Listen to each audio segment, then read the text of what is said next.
Olá, meus queridos irmãos, sejam todos muito bem-vindos à nossa última aula sobre a relação entre a fé e política do ponto de vista reformado aqui na Escola Dominical. Foi um prazer caminhar com vocês nessas últimas 3 semanas e eu espero ter contribuído um pouquinho para ajudar a responder as dúvidas a respeito desse assunto, que é um assunto tão importante na vida de todos nós. Nas aulas anteriores, a gente discutiu como que uma ideologia política se comporta exatamente como uma religião, tendo os mesmos elementos de criação, de queda, de redenção, de sacrifício que uma religião convencional tem. A gente também viu como que elas assumem o controle do coração e da mente das pessoas e muitas vezes fazem com que as pessoas tenham atitudes pecaminosas. A gente também estudou um pouquinho do que a palavra de Deus diz sobre o papel do Estado, sobre a política, o que a nossa confissão de fé trata a respeito desse assunto. E a gente viu que foi Deus quem instituiu a autoridade pública para o nosso bem. Então, diante disso, meus queridos, o propósito da aula de hoje é bem simples. Eu quero propor uma abordagem reformada sobre como fazer política para a glória de Deus. E aqui é onde a casa cai, é onde o filho chora e a mãe não vê, é onde o nariz entope e não tem nenhum soro. Sabe por quê? Porque é muito fácil alguém vir dar uma aula sobre política e ficar falando assim, não, porque é política, né? Idolatria do coração do homem, né? Elas se comportam como religiões. E aí depois ele vai embora. Só que as pessoas que assistiram aquela aula, elas ficam assim, tá, e agora? Eu entendi, é uma idolatria, mas o que eu faço? Quais propostas que eu tenho que apoiar? Quais ideias que eu não posso apoiar de jeito nenhum? E as promessas dos candidatos? O que realmente agrada a Deus? Então, meus queridos, a aula de hoje é exatamente sobre isso. Nós vamos ver quais são os princípios que orientam a nossa prática política. Quais são as orientações que a gente tem que seguir? Quais são as propostas dos candidatos que a gente tem que aprovar? Quais são as ideias que a gente tem que rejeitar? Eu sei que a gente não vai esgotar o assunto hoje. Você viu na primeira aula como a bibliografia é grande, completa, robusta. Mas se a gente conseguir encontrar um norte sobre como fazer política reformada para a glória de Deus, então está valendo. Então a aula hoje é sobre a intervenção, qual que é a proposta de intervenção reformada para a política, para todos esses problemas que a gente discutiu nas últimas aulas. Diante disso, meus irmãos, eu queria orar. Vamos orar para a glória de Deus? Senhor Deus, muito obrigado, Pai, por essa jornada de 3 aulas que nós tivemos, aprendendo mais sobre política.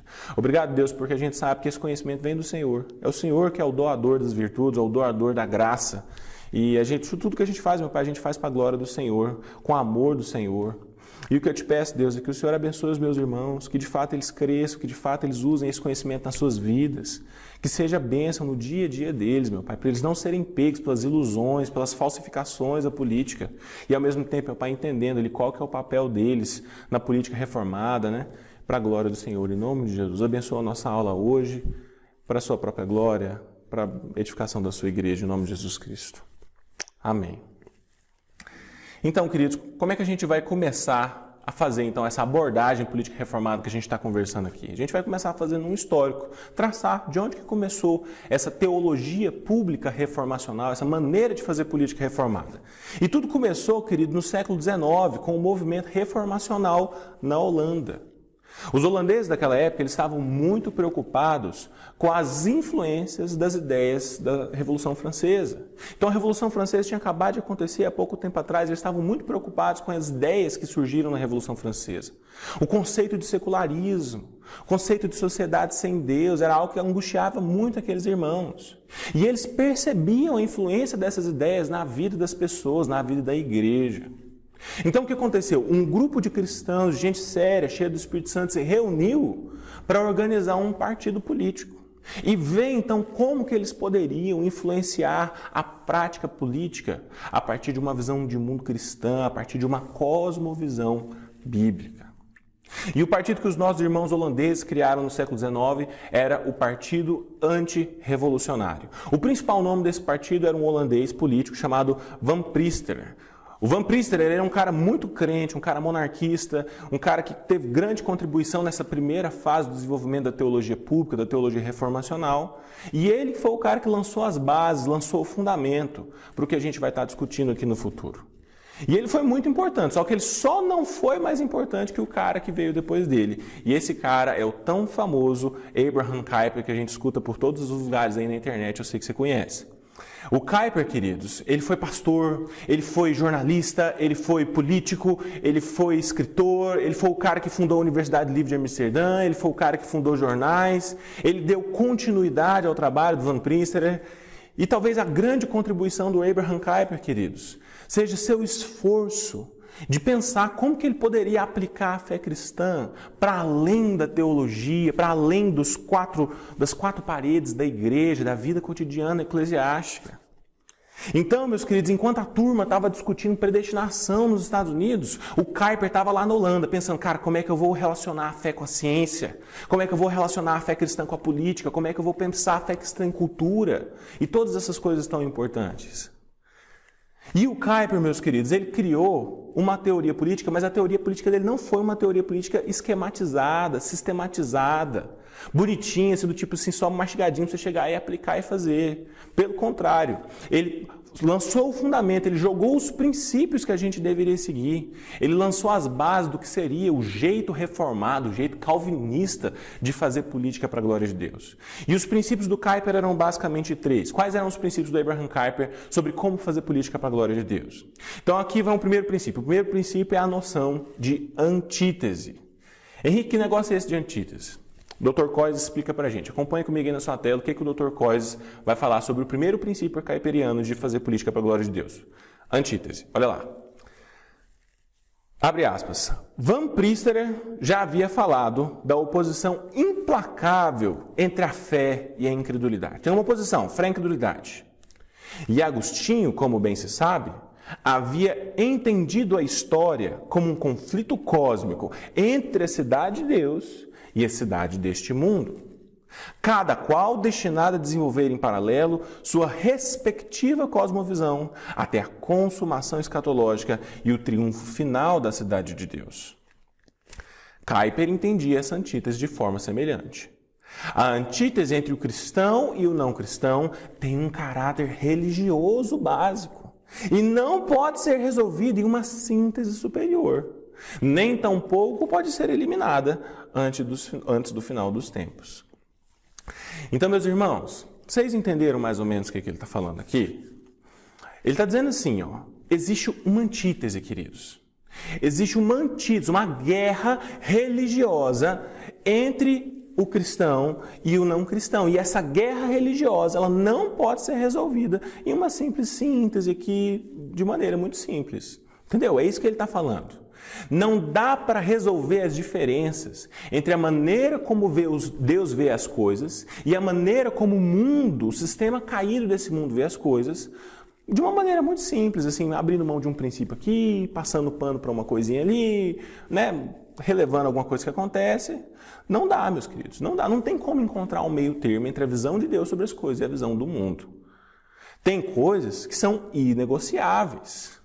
De maneira que essa diferença que existe entre a visão de Deus sobre as coisas e a visão pecaminosa do mundo vai persistir até o final dos tempos. Ela não vai poder ser eliminada até o final dos tempos. É isso que o texto está dizendo para nós. E o que Kuyper está querendo mostrar para nós aqui com esse conceito de antítese na política que ele está falando, queridos, é que tem coisas que são opostas e irreconciliáveis mesmo. E nesses pontos da política que são contrários à fé cristã, a gente tem que bater o pé, a gente não pode abrir mão das nossas convicções. Na época do Kuyper, essa briga era a respeito do direito dos pais de educarem os seus filhos, de escolherem qual escola que eles poderiam estudar, e a primazia dos pais sobre a educação dos filhos. Mas hoje em dia, poderia bem ser a questão do aborto. Você entendeu? Tem um universo de propostas no cenário da política que são completamente contrárias à palavra de Deus. E não dá para a gente ficar fazendo concessões. Não dá para a gente ficar passando pano, fazer uma síntese aqui, né? Quem sabe a gente permite o aborto em uma determinada situação, né? Não dá. A palavra de Deus é contrária, a gente tem que bater o pé e afirmar nossas convicções. Antítese. É o primeiro princípio político de se fazer teologia reformada, né? Teologia pública. Segundo princípio kuyperiano, então, aqui, de como fazer política para a glória de Deus, é a ênfase na graça comum. Então, vamos ver o que é esse negócio de graça comum. Acompanhe aqui comigo a leitura, vai aparecer na sua tela aí. Olha só, abre aspas. A graça comum significa simplesmente que Deus, em sua misericórdia, preserva a criação dos efeitos plenos do pecado, mesmo em meio à incredulidade humana. A chuva cai sobre justos e sobre injustos. A misericórdia de Deus se aplica tanto a crentes quanto a descrentes. Ou seja, meus irmãos, através da graça comum, Deus preserva a criação, as coisas, a vida dos efeitos do pecado. A vida não é tão ruim quanto ela poderia ser. Apesar da incredulidade, apesar da queda, apesar dos efeitos do pecado, os homens não são tão maus quanto eles poderiam ser. A chuva, as bênçãos de Deus continuam caindo sobre justos e sobre injustos. Deus continua usando de misericórdia na vida de quem é crente e também na vida de quem não é. Graça comum. E aí ele continua, olha a sequência do texto. A graça comum pode ser vista como um corretivo para a noção de antítese. Por quê? Pois forçou os cristãos reformados a reconhecer o bem que adeptos de outras cosmovisões poderiam fazer, mesmo que tais cosmovisões estivessem em tensão com a cosmovisão cristã no nível religioso mais fundamental. Então, o que ele está dizendo aqui, meus irmãos? Ele está dizendo para nós que nem tudo no mundo é antítese. Olha só que interessante. A graça comum, ela nos força, ela nos obriga a reconhecer que mesmo gente que não é crente, mesmo gente perversa, mesmo gente ímpia, é capaz de descobrir as verdades. Mesmo gente ímpia é capaz de apontar injustiças, de defender coisas que nós também temos que defender como cristãos verdadeiramente convertidos, reformados. Você está entendendo? Então nós não estamos em guerra, em antítese contra tudo e contra todos em todo momento. Existe síntese também, porque mesmo pessoas que não temem a Deus são capazes de descobrir verdades, de defender verdades por causa da graça comum. Então esse é o segundo princípio que a gente tem que ter em mente sobre como fazer política reformada para a glória de Deus. E aí ele conclui, a graça comum eliminou a tentação por parte dos cristãos de imaginar que o separatismo institucional, bolha, né? Ele está falando de bolha aqui, de certa forma protegeria os efeitos do pecado e da incredulidade. E que nenhum dos que estivessem fora dessa rede institucional poderia ser afetado pela graça preservadora e providencial de Deus.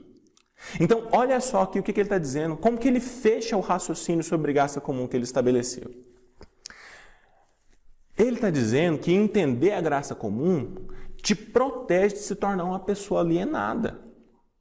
Sabe por quê? Porque se você for viver a sua vida de antítese, meu irmão, não, porque tudo agora é do mundo, tudo é do diabo, culpa do diabo, tudo é mundo, nada pode, tudo é do mundo.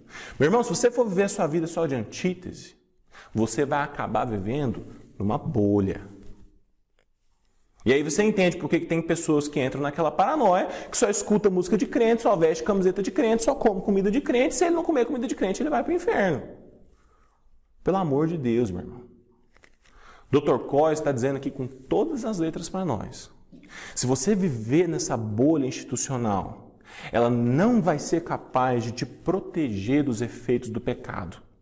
Pelo contrário, a única coisa que essa bolha vai fazer, ficar dizendo que tudo é do mundo, tudo é do diabo, tudo é do mundo, é te impedir de ver as coisas boas, as coisas virtuosas que estão sendo produzidas, que estão sendo afirmadas por gente que não teme a Deus.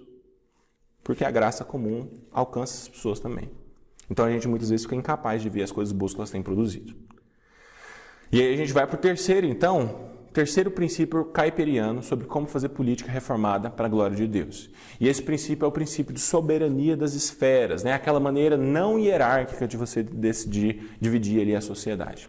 Então, o que é esse negócio, meus irmãos, de soberania das esferas, que é o terceiro princípio político reformado nosso aqui, para a gente compreender? A soberania das esferas é a ideia de que a sociedade é dividida em esferas, em áreas. E essas esferas, elas são classificadas a partir do tipo de atividade humana que está sendo ali desenvolvida. Então você tem a esfera da família, que vai lidar ali com o relacionamento entre marido e mulher, entre a criação dos filhos. Você tem a esfera da escola, que vai tratar de assuntos educacionais. Você tem a esfera governamental, que trata da relação ali que existe entre os vários cidadãos e a autoridade. Você tem a esfera da empresa, que está relacionada a assuntos econômicos. Você tem a esfera das atividades artísticas. Entendeu? A sociedade é estratificada em áreas. E aí, qual que é o argumento do Dr. Kuyper que ele está trazendo aqui para nós? O Dr. Kuyper vai argumentar que todas essas esferas, ou seja, todas essas áreas da atividade humana, elas possuem um tipo de autoridade. E essa autoridade é intrínseca, é inata a elas. Ou seja, essas áreas de atividade, elas possuem soberania a respeito das suas próprias instituições, sobre como elas devem operar, sobre como elas devem ser, a respeito do qual esfera que ela faz parte. Entendeu?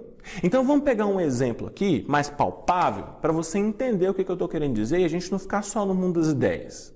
Imagina comigo, por exemplo, a cena de um guardinha de trânsito, né, um guarda de trânsito que vai, então, decide se matricular no inglês. Ele quer aprender inglês, ele vai para uma escola de inglês.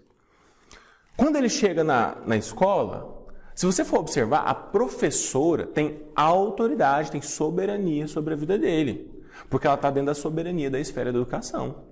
Então ele tem que cumprir horários, ele não pode faltar às aulas, ele tem que fazer as atividades, ele tem que entregar os trabalhos, ele tem que fazer as provas. E se a professora julgar que o desempenho dele foi insuficiente, ela tem autoridade dentro da soberania da esfera dela para reprová-lo. Só que ao mesmo tempo ela também não pode dizer para ele que ele deve se tornar vegano, que ele deve parar de comer carne, que ele deve se vestir assim ou assado, porque a soberania, a autoridade que ela tem está restrita à esfera da educação. Agora vamos considerar que a aula acabou e agora essa professora entra no carro dela e está indo para sua casa. Se porventura essa professora furar o sinal vermelho, passar do limite de velocidade, estacionar em um local proibido, e esse guarda estiver cumprindo a função dele no momento, quem vai ter autoridade sobre a vida dela é ele, porque ele está dentro da esfera de sua soberania. Então ele pode multá-la, puni-la pelo que aconteceu. Só que ao mesmo tempo ele também não pode puni-la com agressão física, por exemplo, porque está fora da sua esfera de soberania. Entendeu? A sociedade é dividida dentre essas esferas e cada esfera é limitada pelo seu próprio tipo de soberania. E aí olha só o que o Kuyper vai falar sobre essa soberania das esferas. Abre aspas aí, ó. A soberania das esferas implica que, primeiro, a soberania derradeira pertence somente a Deus. Ou seja, somente Deus é a última fonte de autoridade. É Deus que governa sobre tudo, sobre todos. É Deus quem tem a última palavra sobre todas as coisas, sobre como deve ser a escola, sobre como deve ser o casamento, sobre como deve ser o governo. Deus é a fonte última de autoridade sobre todas as coisas. Kuyper diz mais, abre aspas e olha só. Toda soberania terrena é subsidiária da soberania de Deus. Ou seja, perceba, Kuyper não nega que existe hierarquia. Apesar da soberania das esferas ser de uma maneira não hierárquica, de você ver a sociedade, cada um no seu quadrado, o Kuyper não nega que existe hierarquia, que existe autoridade. O professor continua tendo autoridade sobre os seus alunos. O gerente de uma empresa continua tendo autoridade sobre os seus funcionários. Ao mesmo tempo também que ele está debaixo da autoridade do chefe, dos diretores. Os pais continuam tendo autoridade sobre os filhos. O que o Kuyper diz é que essa autoridade, essa soberania é limitada pela soberania de Deus. Ela é derivada da autoridade de Deus. Deus é o doador último da soberania. Ele é a fonte suprema da soberania das esferas. E em terceiro lugar, queridos, ele diz assim, olha, não há nenhum foco último ou penúltimo de soberania nesse mundo, do qual todas as demais soberanias sejam derivadas. Ou seja, meu irmão, não existe nenhuma fonte de autoridade que não seja o próprio Deus. A autoridade que os pais têm de educar os seus filhos, eles têm não porque o governo diz que eles têm essa autoridade, eles têm porque Deus deu essa autoridade para eles. A autoridade derivada de Deus, ele é a fonte última da autoridade. A autoridade que o governo tem de punir aquele que pratica o mal, ele não tem porque o conjunto de cidadãos se reuniu e resolveu entregar essa autoridade para ele. A autoridade que o governo como instituição tem de punir os que praticam o mal é porque Deus constituiu autoridades superiores para exercerem esse tipo de função. Então você está percebendo? É Deus quem dita as regras sobre como cada uma dessas áreas da vida humana vai funcionar, dentro das suas particularidades. E aí olha só o que o Dr. Coyce diz aí na continuação do texto. Abre aspas. A família, a escola, a empresa, as artes e os demais aspectos da sociedade são todos soberanos em suas próprias esferas. Cada uma dessas múltiplas comunidades e projetos detém autoridade dentro de uma esfera específica, cujos limites são estabelecidos pelo Criador. Tais limites não podem ser transgredidos, sem que disso resultem graves prejuízos à estrutura social ordenada por Deus. Cada vez que uma esfera tenta meter o bedelho na vida do outro, toda vez que o governo começa a meter o dedo e dizer como que você deve criar os seus filhos, ou vice-versa, poderia ser também outras situações, ocorre injustiça, tem prejuízo social, é isso que ele está dizendo. A gente tem que respeitar a autoridade que Deus deu para cada uma dessas esferas operarem, entendeu? E aí então agora a gente vai fazer uma recapitulação de tudo que a gente viu até aqui. A gente viu que para fazer política reformada tem que ter antíteses, tem coisas que a gente não pode concordar de jeito nenhum, a gente tem que saber quais que são. A gente viu que para fazer política reformada tem que ter graça comum, porque a gente tem que saber que mesmo os políticos mais corruptos, os partidos mais sujos, ainda assim têm boas ideias de vez em quando que a gente tem que defender junto com eles. E tem também soberania das esferas, porque Deus deu autoridade para o homem para se organizar nas mais diferentes áreas possíveis. E Deus estabeleceu os princípios de como deve funcionar a família, de como deve funcionar o governo, de como deve funcionar as empresas. Entendeu? Essa é a ideia. Agora a gente vai dar uma continuidade no raciocínio, mostrando o quarto e último princípio da nossa aula de hoje sobre como fazer política para a glória de Deus, que é o princípio da missão jural do Estado, missão jural da política. E aí a gente vai ver então como que isso se relaciona com esses princípios que a gente acabou de ver. Olha só o que o Dr. Kuyper diz sobre esse último princípio, né, o princípio da missão jural do Estado. Abre aspas. No que diz respeito à solução do problema, é aqui que o princípio da soberania das esferas entra em cena. A criação é pluriforme. A sociedade humana é inevitavelmente diversa. Vão haver grupos diferentes, esferas diferentes, pessoas diferentes, ideias diferentes, percepções de vida e de realidade diferentes. E precisa haver de algum mecanismo que interligue de maneira justa os seus múltiplos interesses. Alguém precisa mediar as reivindicações verdadeiras que cada uma das pessoas está fazendo. É isso que ele está dizendo. A justiça exige que se dê a cada coisa o seu direito. O lugar para o qual ela foi criada no mundo de Deus. É claro que no mundo real, afligido pelo pecado, as sociedades tendem a se desenvolver de forma desequilibrada, com uma ou mais dessas esferas reivindicando mais do que lhe é direito. Então, olha só, qual que é a ideia que está sendo trabalhada aqui? A ideia é a seguinte: por causa da graça comum, todas as ideologias políticas foram capazes de perceber algum elemento de verdade sobre o mundo que Deus criou. Todas as ideologias políticas foram capazes de identificar, de reconhecer algum problema, alguma situação justa, legítima e verdadeira. E elas construíram a sua teoria política em cima dessa percepção da verdade. Lembra lá da nossa primeira aula? O marxismo foi capaz de ver a verdade que existe por detrás da luta de classes. De que de fato existe gente que enriqueceu a partir da opressão, oprimindo o mais fraco, o mais pobre. O marxismo foi capaz de perceber a verdade que de fato tem gente que trabalha em situação de escravidão até os dias de hoje. E ele percebeu a verdade do processo, do papel das relações econômicas no desenvolvimento da história. O liberalismo, por outro lado, ele foi capaz de ver as verdades relacionadas à esfera do indivíduo e das relações econômicas. Existe de fato uma esfera de soberania privada ali que é só da sua vida e ninguém tem o direito de se meter. Existe de fato verdade na correspondência de mercado, de que se a concorrência é maior, os preços são menores, os produtos são melhores. Existe verdade nessa percepção. Se você for pegar o conservadorismo foi capaz de perceber as verdades relacionadas à tradição e à prudência. O conservadorismo percebeu que existe verdade, que existe virtude, existe beleza relacionadas àquilo que nós herdamos dos nossos antepassados. Que nós sempre devemos ser céticos, que nós sempre devemos ser prudentes em relação a essas propostas revolucionárias que prometem consertar todas as coisas. Então você percebeu? Eu estou citando aqui só alguns dos exemplos das infinitas ideologias políticas que existem hoje em dia. E já dá para perceber que essas percepções sobre a criação, essas noções da verdade, elas são de fato conectadas com a realidade, elas são verdadeiras.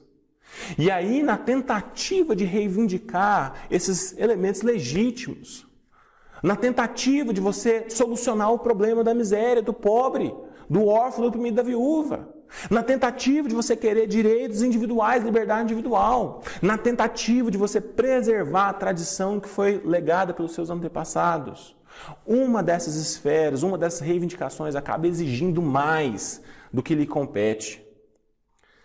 E aí, quando uma esfera começa a interferir na outra, quando alguém exige mais do que lhe é devido, então a gente tem desequilíbrio na sociedade. E aí a gente vai ver que tem país que tem imposto demais e o desequilíbrio é esse. Tem país que tem direito de menos e o desequilíbrio é esse. Então, essas coisas sempre acontecem. E aí, o que a gente encontra em negrito no texto que eu separei lá? Ele diz assim, ó, a justiça exige que se dê a cada coisa o seu direito, o lugar para o qual ela foi criada no mundo de Deus. Ou seja, meus irmãos, existe elemento de verdade que estão presentes em todas as ideologias políticas do mundo e esses elementos precisam ser contemplados. A gente tem que olhar a visão do marxista e tentar socorrer o mais pobre, a gente tem que olhar a visão do liberal e tentar preservar a liberdade do indivíduo. Só que o autor diz que tem que ter um mecanismo que interligue de maneira justa esses interesses. Então, esse é o papel cristão da política e do Estado. O Estado, a gente viu na aula passada, ele tem a missão de executar a justiça. E a visão reformada da política, ela entende que o Estado tem uma missão jural. O que é isso? O Estado tem a missão de intermediar esses conflitos, de ver qual lado que tem razão. Falar assim, cara, realmente isso aqui faz sentido, mas isso aqui também faz. Vamos tentar achar uma conciliação, uma conclusão. Essa é a função do Estado, da política na visão reformada. Então, tem algumas situações, meus queridos, que o Estado vai acabar interferindo demais e ele vai estar promovendo a injustiça, porque ele está se interferindo demais. Enquanto existem outras situações que a injustiça existe justamente porque o Estado está se metendo de menos, está interferindo de menos. Entendeu, meus irmãos? Isso daqui é complicadíssimo, muito difícil. Como que a gente vai mediar esse negócio? Como que a gente vai conciliar essas diferentes verdades que estão presentes nas ideologias políticas? E quem está dizendo que isso é complicado não sou eu, não. É o próprio Dr. Coys. Olha só o que ele diz. Abre aspas. Essa missão jural das autoridades governamentais, esse papel dos políticos de julgar a verdade que existe em todas as ideologias políticas e ver como que elas se aplicam em cada um dos contextos, não é fácil. E elas não são capazes de encontrar soluções rápidas para todas as dificuldades. Na nossa busca pela justiça, nós não devemos tomar partido, decidir o nosso lado com rapidez, sem refletir o suficiente sobre os méritos, sobre o que tem de verdade nas diversas posições que estão conflitantes ali. Nós não devemos simplesmente pressupor os direitos dos indivíduos como se eles tivessem mais, prioridade em relação às obrigações comunais. Tampouco nós devemos pressupor que as pretensões comunitárias, que a comunidade automaticamente é mais meritória do que o indivíduo. As circunstâncias têm que ser pesadas na balança. E aí a nossa mente explode, né, meu irmão? Sabe por quê? Porque isso aqui é a coisa mais complicada que existe na face da Terra. O nosso coração quase sempre está comprometido até a última gota de sangue com as nossas ideologias políticas preferidas.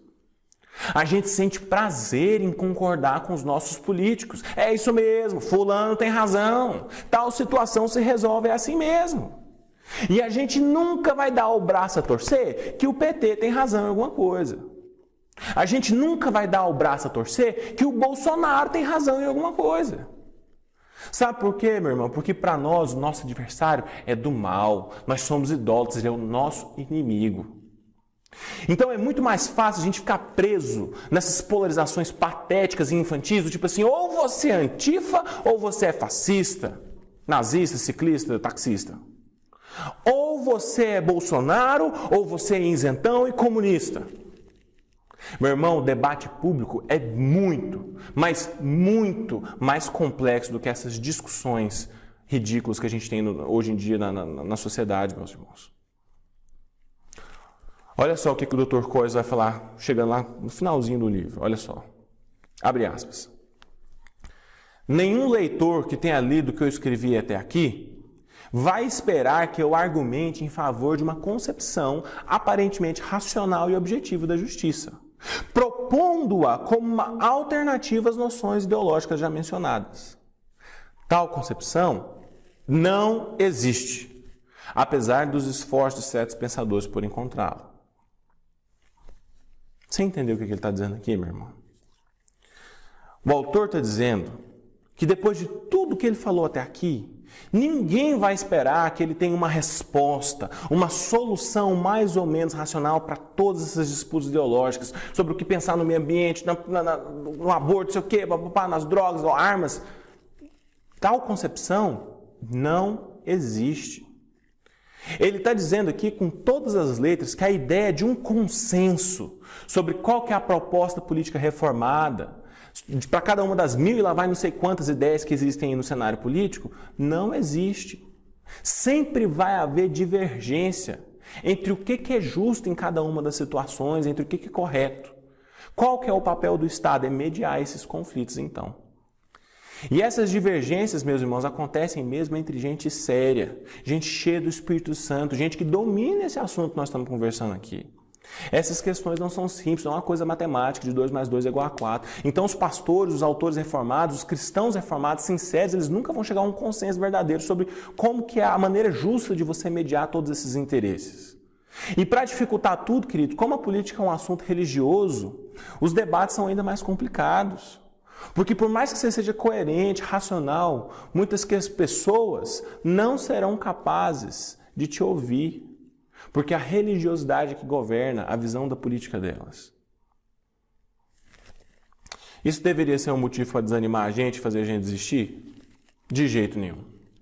Política é isso mesmo, pessoal. Política nasce do processo conciliatório. Eu sei que, por um lado, essa proposta reformada de fazer política, que eu apresentei para vocês, de conciliar os elementos de verdade que existem no marxismo, no liberalismo, julgar caso a caso, o que é mais justo, em qual situação, ela não é uma coisa muito difícil de se fazer. Ela tem desvantagem em relação às ideologias que já existem. Quer dizer, não é uma proposta de política que vem com um slogan pronto, do tipo assim, liberdade, igualdade, fraternidade, Deus, pátria e família. Não dá para escrever essa aula que você ouviu hoje num cartaz e levar para a rua. Entretanto, meu irmão, essa abordagem política que eu sugeri, de ver o que há de verdade em cada uma das ideologias políticas e tentar conciliar caso a caso, como que é aplicado, é a maneira mais bíblica, mais reformada de lidar com esse assunto. E a gente tem vantagem, em uma certa forma, porque ela encara a vida como ela é, sem reducionismos. Ela vê o direito do oprimido, mas ela também vê a liberdade do indivíduo. Ela vê a situação do comerciante que está quebrando por causa das leis trabalhistas, dos altos impostos, mas também vê a situação do necessitado que precisa daquele dinheiro. Você está entendendo? Ela não é simplista. Então, para te animar, eu queria deixar aqui a última frase que o Dr. Coyes escreve no livro dele, antes de entrar no epílogo. Ele diz assim, olha, abre aspas.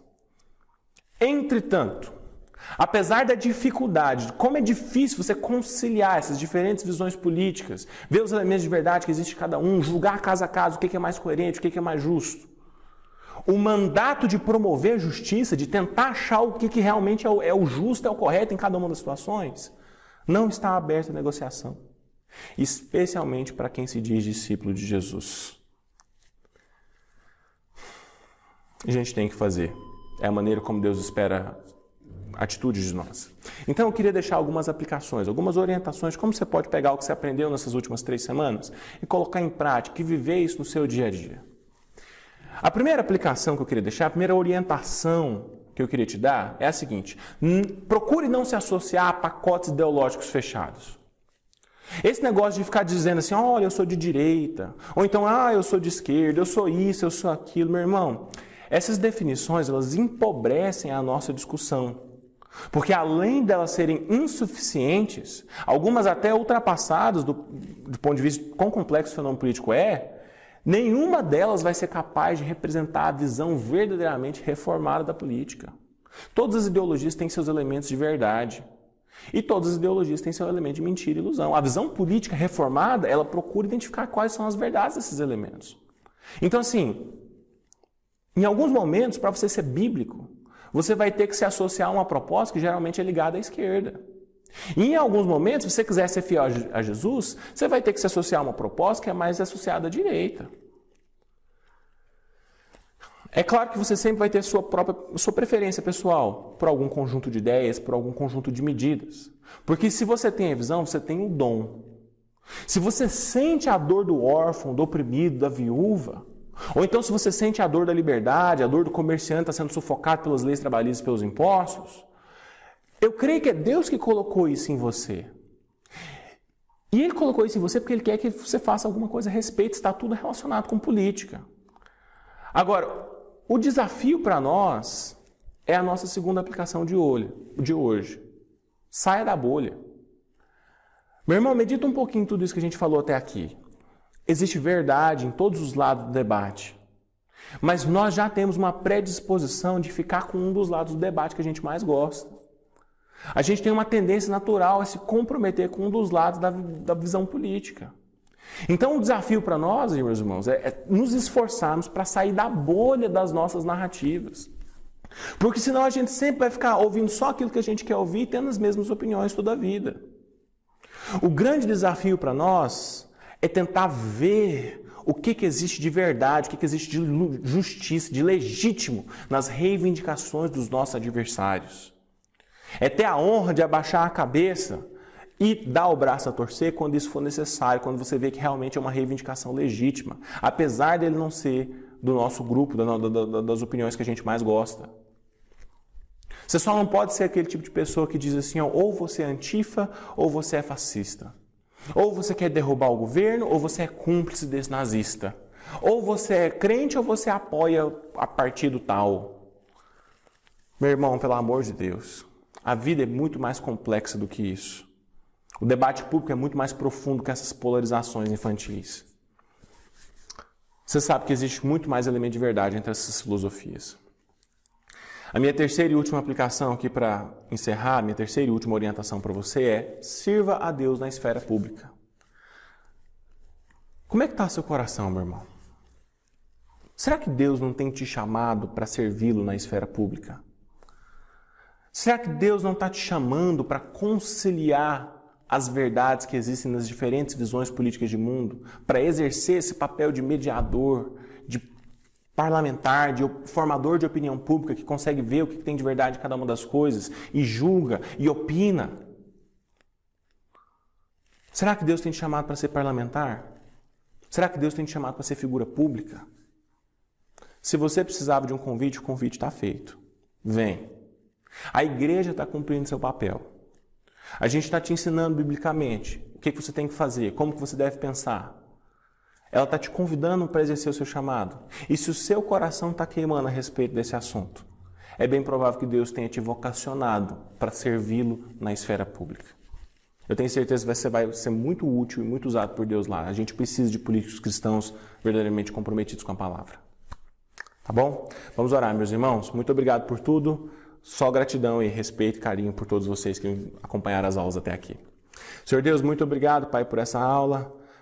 Louvado seja o seu santo nome. E eu te peço, meu Pai, de fato, se houver algum irmão, Senhor, que sentiu o coração queimar nessa aula, que de fato, Deus, percebe que o Senhor está chamando ele para ser um formador de opinião, para ser, de repente, um parlamentar. Oh, Deus, cumpra esse propósito no coração do seu filho, do seu eleito, que o Senhor mesmo vocacionou. Também, Deus, nos ajuda a sair dessas polarizações infantis e perceber as verdades complexas que existem no universo da política. De que existe verdade de todos os lados do debate, que em determinadas situações um grupo vai ter mais razão, em outro grupo vai ter mais. Então, assim, a gente tem que descobrir, fazer essa mediação de como que a verdade pode ser melhor aplicada, de como a gente pode encontrar justiça em cada uma dos dilemas políticos, dos debates públicos que a gente encontra na nossa sociedade. Ajuda, Deus, a gente a ser fiel na esfera pública. Eu sei, Deus, que não é uma missão fácil. O Dr. Coyes fala aqui no livro que é muito difícil. Não existe consenso, não existe unanimidade entre os autores, mesmos os crentes. Porque cada situação é uma situação, tem que ser avaliada individualmente, tem que ser pesado na balança. Mas, Pai, nos ajuda, Deus, a fugir das idolatrias e a encarar a vida como ela é.